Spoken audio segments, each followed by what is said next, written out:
सभी छोटे बड़े श्रोताओं को सुनीता भटनागर का प्यार भरा नमस्कार। ऑडियो स्टोरीज के हमारे चैनल कहानी जगत में आप सभी का स्वागत है। हिंदी कहानियों की श्रृंखला में आइए आज सुनते हैं सुभाष नीरव जी द्वारा रचित कहानी थके पैरों का सफर। शिव प्रसाद एकाएक बम की तरह फूट पड़े।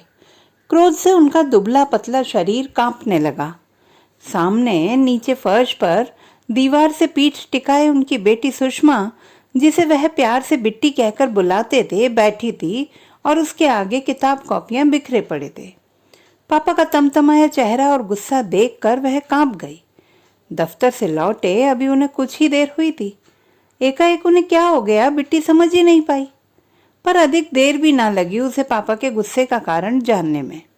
अब वह अपना सिर घुटनों में छिपाकर रो रही थी। पति के चीखने चिल्लाने की आवाज जब पत्नी के कानों में पड़ी तब वह रसोई में थी और उनके लिए चाय का पानी चढ़ा रही थी। दौड़कर बैठक में आई तो देखा पति बेटी पर बुरी तरह गरज बरस रहे थे। तो ये गुल खिलाए जा रहे हैं, पढ़ाई लिखाई के बहाने इश्कबाजी हो रही है, प्रेम पत्र लिखे जा रहे हैं, क्यों बोलती क्यों नहीं? उनका जी हो रहा था कि बढ़कर लगाए दो चार हाथ, लगा दे अकल ठिकाने, पर हाँफते हुए वह दूर खड़े खड़े ही चिल्लाते रहे। यही सब रह गया था देखने को। बुढ़ापे में बाप की इज्जत को बट्टा लगाने जा रही है साहिबजादी। अब उन्होंने अपनी नजरें बेटी पर से हटाकर पत्नी पर गड़ा दी। तुम्हें भी कुछ खबर है क्या हो रहा है इस घर में? क्या करती रहती हो सारा दिन? पत्नी हक्का बक्का थी। इससे पहले कभी उसने पति को इस प्रकार गुस्से में नहीं देखा था। बाहर के लोग जब थू थू करने लगेंगे तभी तुम्हें पता चलेगा। देखो देखो तुम्हारी लाडली बिटिया क्या गुल खिला रही है। और उन्होंने कागज का एक पुर्जा पत्नी की ओर बढ़ा दिया। स्कूल की कॉपी के लाइनदार पन्ने पर लिखा यह एक प्रेम पत्र था जो शिव प्रसाद को उस वक्त हाथ लगा जब वे बिटिया की एक किताब उठाकर उसे यूं ही उलटने पुलटने लगे थे। पत्र पढ़कर भीतर एक बभूका सा उठा था। आग का गुस्सा काबू से बाहर हो गया था और वह बिट्टी पर बरस पड़े थे। पत्र पढ़कर पत्नी भी आग बबूला हो गई। हे भगवान, इज्जत मिट्टी में मिलने को तैयार है और वे बेखबर है। वह लड़की की ओर शेरनी की तरह झपटी। उसका दायां हाथ लड़की के खुले हुए बालों की ओर तेजी से बढ़ा। बालों के खींचते ही लड़की की जोरों से चीख निकल गई। सुबह शाम श्रृंगार पट्टी करने का राज अब समझ में आया। तभी कहूं कि हर समय आईने के आगे से महारानी का मुंह हटता क्यों नहीं था। हाथ में लड़की के बालों का गुच्छा अभी भी था और लड़की अपने बालों को माँ के मजबूत हाथ से छुड़ाने का भरसक प्रयत्न कर रही थी। कमबख्त को ज्यादा ही जवानी चढ़ी है, इश्क का फितूर जागा है। जाने कब से चल रहा है ये नाटक। काफी देर तक पति पत्नी दोनों बारी बारी से लड़की पर बरसते रहे। शिव प्रसाद बंद होते तो पत्नी शुरू हो जाती। कभी दोनों अपनी किस्मत को कोसने लगते। बड़ी लड़की की परेशानी अभी खत्म नहीं हुई, दूसरी एक और आफत खड़ी कर रही है माँ बाप के सिर पर। रात को काफी देर तक शिव प्रसाद सो नहीं पाए, बस करवटें बदलते रहे। दिमाग में ढेरों बातों का जमघट मचा था। एक बात आती थी और एक जाती थी। कितना प्यार करते रहे हैं वे अपने बच्चों से।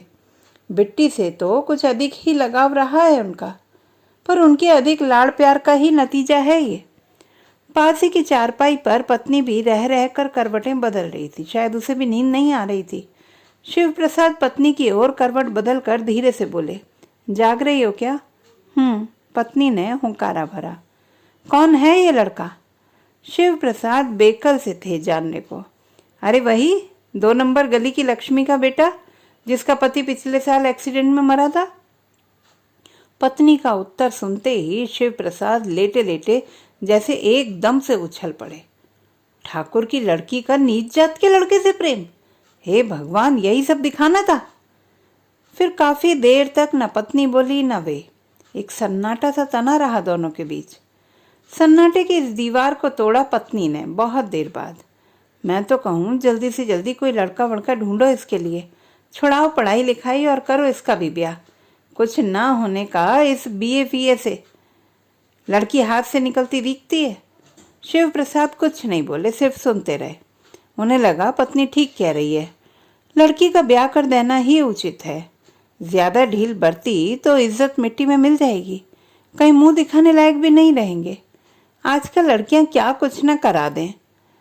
अगले दिन ही साल में कभी कभार 2-4 रोज की छुट्टी लेने वाले शिव प्रसाद ने अपने दफ्तर में इकट्ठी 15 दिन की छुट्टी ले ली।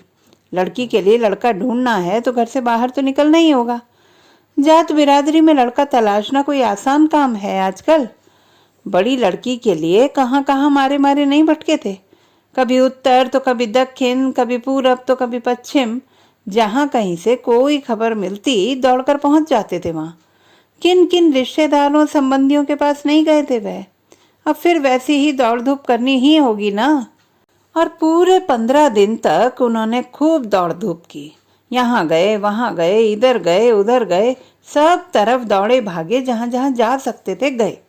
लेकिन इतनी दौड़ धूप के बाद भी तो कहीं बात बनती नजर नहीं आ रही थी। कितने ही लड़के देखे, कभी घर बार ठीक नहीं तो कभी लड़का नहीं जमा। जल्दबाजी में लड़की को कुएं में तो धकेलना नहीं है। बड़ी लड़की की बारी कितना ठोक बजाकर नाते रिश्तेदारों से पूछताछ का रिश्ता तय किया था। उस वक्त वे लोग वैसे नहीं लगे थे। 50,000 से बात चलकर 35,000 पर तय हो गई थी। पत्नी के पास जो थोड़े बहुत गहने थे सब तोड़वाकर बेटी के लिए नए बनवा दिए थे। उन्होंने अपने फंड से फाइनल विड्रॉ के रूप में 25,000 रुपया निकाला था। बाकी का 4 रुपया सैकड़ा पर पकड़ा था जो अभी तक उतर नहीं पाया है। शादी के 2-3 माह बाद से ही लड़के वाले फिर अपनी औकात पर आ गए थे। हर फेरे में लड़की से उम्मीद की जाती कि लौटते वक्त वह मायके से कुछ न कुछ साथ लाएगी। और फिर शुरू हो गया कुछ न लाने की एवज में यातनाओं प्रताड़नाओं का दौर। पिछले 2 सालों में किस किस तरह नहीं नोचा गया उनकी बेटी को। पिछले कुछ महीनों से बेटी के लगातार दर्द भरे पत्र आ रहे हैं उनके पास। आंसू भीगे बेटी के पत्र पढ़कर वे तिलमिला जाते हैं। भीतर ही भीतर जैसे कुछ टूटता जाता है बेआवाज। गुस्से में गालियां बकने लगते हैं वे, साले भेड़िए। पर वह खुद को बहुत असहाय पाते हैं। क्या कर सकते हैं।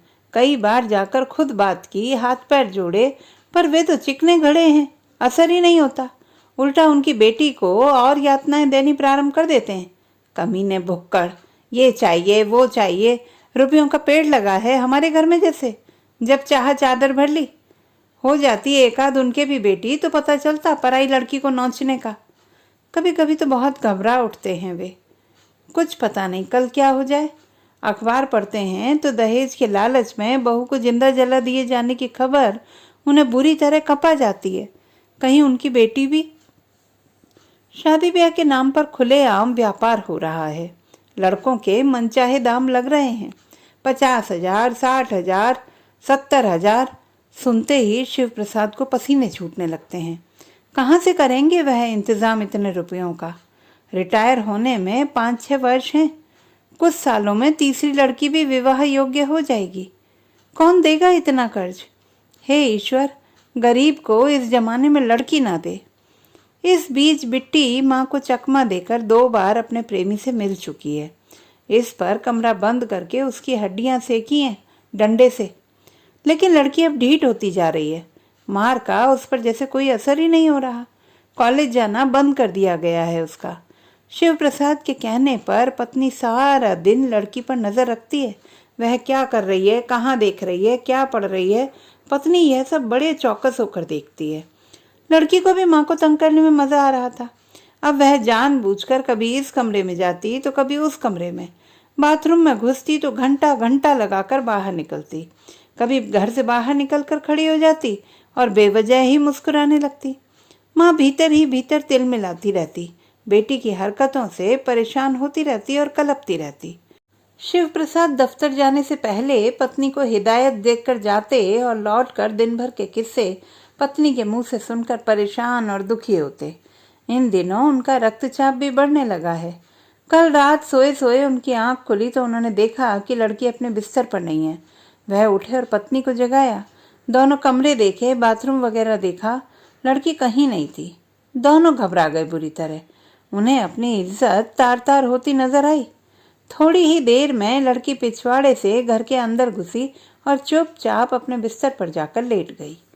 पति पत्नी दोनों गुस्से में दांत पीसते रहे। लड़की को कुछ नहीं कहा। रात के समय शोर शराबा करना उचित नहीं था। इसके बाद दोनों रात भर सो नहीं पाए। पूरी रात जाग कर पहरा देते रहे। शिव प्रसाद की परेशानी बढ़ती ही जा रही थी।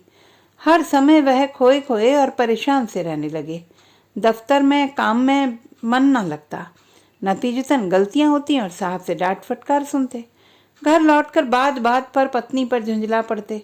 कुछ भी खाने पीने का जी ना करता। भूख जाने कहाँ गायब होती जा रही थी उनकी। अव्वल तो उन्हें नींद ही नहीं आती थी, और अगर आती भी तो बुरे बुरे सपने दिखाई देने लगते। सपने में कभी उन्हें दिखता कि उनकी बड़ी लड़की आग की लपटों से घिरी है और बचाओ बचाओ चिल्ला रही है। वह सामने खड़े हैं और बेटी को बचा नहीं पा रहे हैं। कभी उन्हें दिखाई देता कि वह जबरन बिट्टी की शादी कहीं और कर रहे हैं। बारात आने को है, सभी तैयारियां पूरी हो चुकी हैं कि अचानक हाहाकार मच जाता है। उनकी बेटी पंखे से लटक कर आत्महत्या कर लेती है। इस प्रकार के सपने देखकर वह घबरा कर उठ जाते। उनका पूरा शरीर पसीने पसीने हो जाता। फिर पूरी रात उन्हें नींद नहीं आती। सांस तेज तेज चलती रहती और वह उठ उठ कर पानी पीते रहते। आज भी उनकी नींद आंखों से कोसों दूर है। उनकी सोच का पहिया तेज गति से घूम रहा है। क्या करें क्या ना करें कि उधेड़ बुन चल रही है उनके भीतर। वह देख रहे हैं कि लड़की बेशर्म होती जा रही है दिन ब दिन। मोहल्ले में कानाफूसी शुरू हो गई है उनकी बेटी को लेकर। जात बिरादरी में लड़की की शादी करने की उनकी तमाम कोशिशें रेत की दीवार साबित हो रही हैं। उनके बूते से बाहर है बिरादरी में शादी करना। अगर कर्जा पकड़कर कर भी दी तो क्या गारंटी है कि बेटी सुखी रहेगी। तो क्या जात बिरादरी से बाहर कर दें लड़की की शादी उस नीच गैर जात के लड़के से? लोग क्या कहेंगे? नाक कट जाएगी बिरादरी में, सब थू थू करेंगे। पर जात बिरादरी में करने से भी तो क्या फायदा? बिरादरी में ही तो की थी बड़ी लड़की की शादी। इतना खर्च करके भी क्या मिला सिवाय दुख और परेशानी के? कहाँ चले जाते हैं सभी नातेदार रिश्तेदार जब लड़की को दहेज के लालच में तरह तरह से परेशान किया जाता है, उसकी हत्या कर दी जाती है या फिर आत्महत्या करने को विवश कर दिया जाता है। तब कहाँ होते हैं बिरादरी के लोग? कौन साथ देता है तब आगे बढ़कर? कौन लड़की के माँ बाप के दुख को अपना दुख समझकर आवाज उठाता है ऐसे जुल्म के खिलाफ? कोई नहीं समझाता भूखे बेड़ियों को जाकर। कोई नहीं करता उन्हें जात बिरादरी से बाहर। कोई नहीं करता उन पर थू। जाने कितनी ही देर तक उनके जहन में सवालों के बवंडर उठते रहे। उन्होंने उठकर समय देखा। रात के 12:25 हो रहे थे, यानी दूसरा दिन शुरू हो गया था। उन्होंने उठकर पानी पिया और फिर बिस्तर पर आ गए। पत्नी भी जाग रही थी। सहसा शिव प्रसाद ने पूछा, तुमने देखा है लक्ष्मी का लड़का? कैसा दिखता है वह? पत्नी इस प्रश्न पर उनके चेहरे की ओर देखने लगी। वह हतप्रभ थी उनके प्रश्न पर।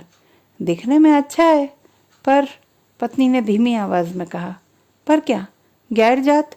गैर जात का है तो क्या, लड़का अच्छा हो तो? शिव प्रसाद को लगा कि एकाएक उनका स्वर ऊंचा हो गया है, अनायास ही। गली मोहल्ले वाले क्या कहेंगे? नाक न कटेगी? और अगर लड़का लड़की भाग गए साथ में तो क्या बची रहेगी नाक? देख लो, बिरादरी में बड़ी थू थू होगी।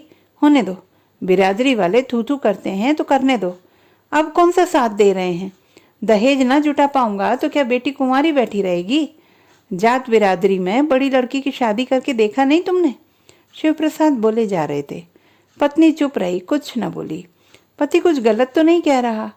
उसकी आंखों के आगे बड़ी लड़की का पीला जर्द चेहरा घूम गया। भेड़ियों के हाथ ब्याह दी गई लड़की।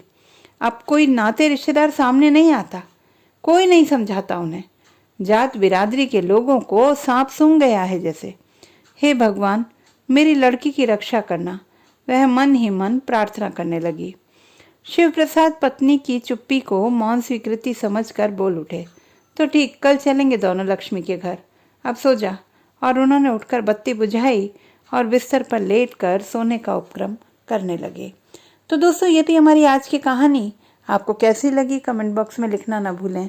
चैनल को सब्सक्राइब करें, लाइक करें और मित्रों के साथ शेयर करें।